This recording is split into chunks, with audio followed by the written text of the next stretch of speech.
ازيكم يا حبايبي، عاملين ايه؟ يا رب تكونوا بخير. النهارده جايه لكم بقى بفكره عبقريه كده ان احنا نعمل الزبادي مع بعض بكل سهوله. يعني بعد 4 ساعات بالظبط هكون اكلت الزبادي، وحاجه كده كريميه بدون مرار ولا يبقى زعل معاكي ولا يبقى فيه ميه.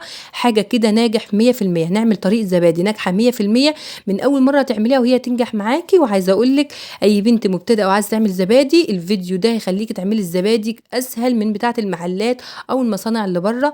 وبجد هيبقى كريمي معاكي وطعمه خطير، مفيش مراره. وقطعه الزبادي زي ما انت شايفه كده حاجه في منتهى الجمال. يا ريت لو اول مره بتشوفيني تشتركي في القناه، اشتراكك كده ينورني، وما تنسينيش في اللايك، تبخليش عليا بلايك كده حلو منك يفرحني.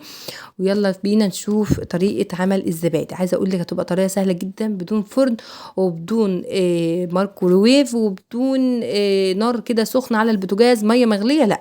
هنعمله بطريقه سهله جدا. معايا لبن، كيلو لبن دافي. انا مغلياه قبل كده، غليته وخليته يدفع زي دمعه العين بالظبط. ومعايا علبه زبادي جهينه. عايزه اقول لكم ما بستخدمش الا جهينه عشان الزبادي مبقاش مخط معايا كده او شكله غريب. هي الطريقه بتنجح معايا من خميره الجهينه، عشان ابقى صادقه معاكم في الكلام. ومعايا كيلو لبن. هبتدي بقى اشيل الوش بتاعه كده عشان ما يعملش معايا طبقه كده غريبه على وش الزبادي.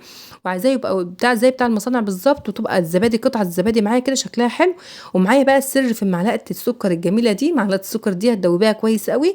عايزه اقول لك السكر بيساعد برده في تماسك الزبادي كويس قوي، وهتخليها تتماسك معاكي بعد 4 ساعات بالظبط ان شاء الله هتاكلي منها، ويبقى طعمها جميل قوي. بعد كده اخد معلقه كده كبيره من الزبادي الجوانه اللي انا عاجباها دي للخميره، وابتدي ادوب في الكوبايه اللي انتوا شايفينها دي. معلقه حلوه كده، هي الكوبايه فيها حوالي معلقه كبيره كده، يعني ما فيش مش كتيره.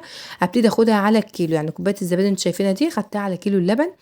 عايزه اقول لك بقى دوبها كويس جدا جدا. ونجاح الزبادي ان انت تدوبي علبه الزبادي كويس او معلقه الزبادي الخميره كويس في اللبن كويس جدا. خلي اللبن يبقى دافي زي دمعه العين.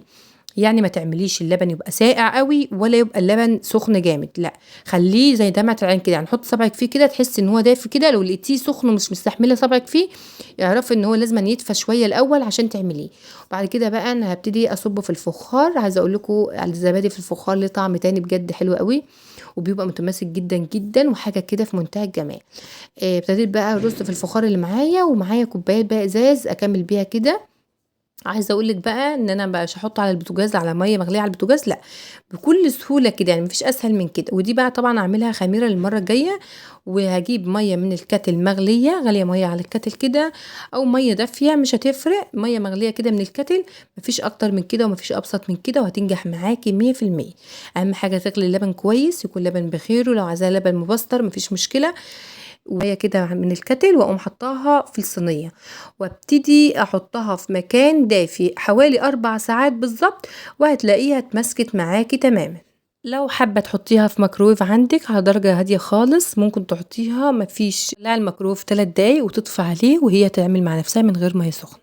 ده عندي ودايما بعمل بيها، وبتطلع معايا الزبادي زي ما انتم شايفين كده في منتهى الجمال، ومتماسكه جدا وكريميه وطعمها جميل، ومش ممرر ومش منزله ميه، لا.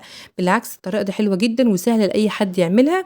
خلاص هي طلعت معايا اهي واتمسكت معايا خالص، بس طريه يعني مش طريه قوي، لا. عايزه التلاجة حوالي ساعه كده، تحطها في التلاجة عشان تبقى متماسكه خالص خالص. وبعد كده تاكليها براحتك. لو انت عايزه تاكليها من غير ما تحطها في التلاجة مفيش مشكله.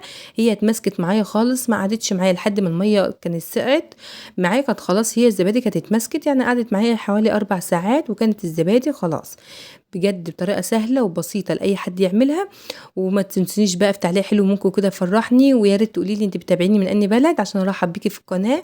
وعايزه اقول لك طريقه الزبادي سهله جدا، ودي طبعا انا كنت عاملاها خميره المره الجايه، هبتدي بقى اعينها للمره الجايه. وعايزه اقول لك طريقتنا سهله وبسيطه لاي حد عايز يعمل زبادي.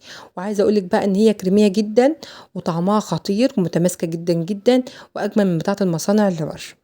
بجد حاجه كده في منتهى الجمال ومتماسكه جدا جدا، وطعمها يعني انضف من بتاعه المصانع. هتبقي بتاكليها لاولادك وانت ضمناها ان هي حاجه نظيفه وحاجه كده. انا هوريكم دلوقتي معلقه من الزبادي اللي احنا عاملينها. عايزه اقول لكم ان هي القطعه بتطلع بقطعتها كده، حاجه بجد يعني فظيعه. انا عايزه اوريكم البرام ان هو مش بيتقلب معايا ومش طري معايا خالص، لا متماسك جدا جدا. عايزه اوريكم بقى معلقه كده منها واجرب لكم البرام لما بقلبه كده ما بيتقلبش معايا ومتماسك. يعني حاجه كده في منتهى الجمال، بجد حاجه سهله جدا وبسيطه. ومعلقه زبادي بقى متماسكه. عايزه اقول لكم الزبادي شوف متماسكه ازاي معايا، حاجه خطيره ومش منزل